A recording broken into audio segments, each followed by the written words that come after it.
Easthampton, Massachusetts, were at the Main Street Cemetery. Samuel Williston, the founder of the Williston Academy, back then it was called the Williston Seminary, is buried here with his father and his children.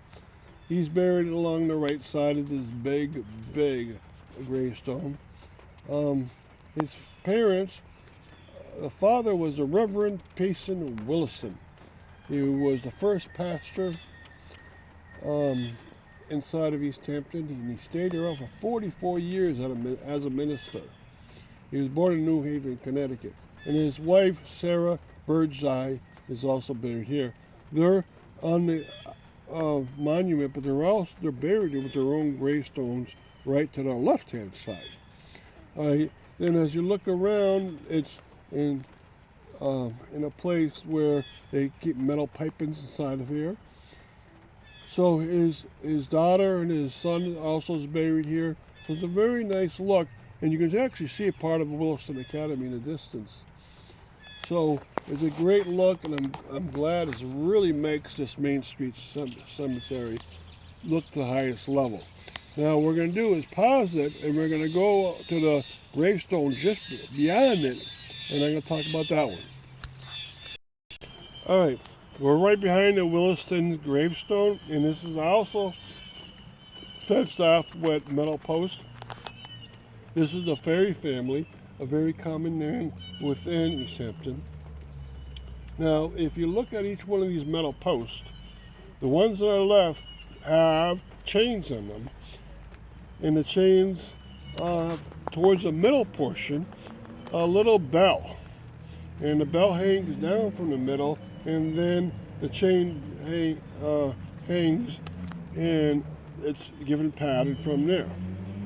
And it still has the metal posts. So there's a lot of components to the fence. What are they trying to do? Well, I've checked inside all of the bells. If there wasn't anything that equivalent to a clanger, they would still be around, and I can't even see a place that are hooked up.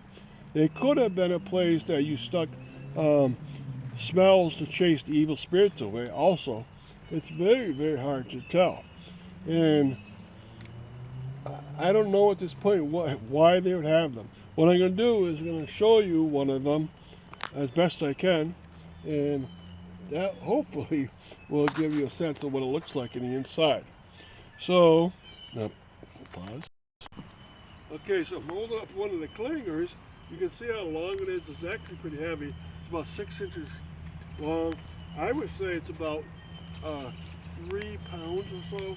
So it's obviously made with something very heavy metal. And if you look up towards the middle of it, there's no place that a clanger would have hooked in. There is a piece of a bee's nest, and most of them do have old-time bee's nests inside of them. But it's hard to tell what these are doing. So this one is well constructed. The chain hangs gracefully between, and then the clanger down.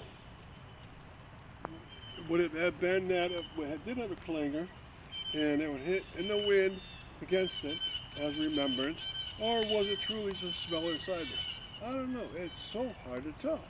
But someday I want to figure that out.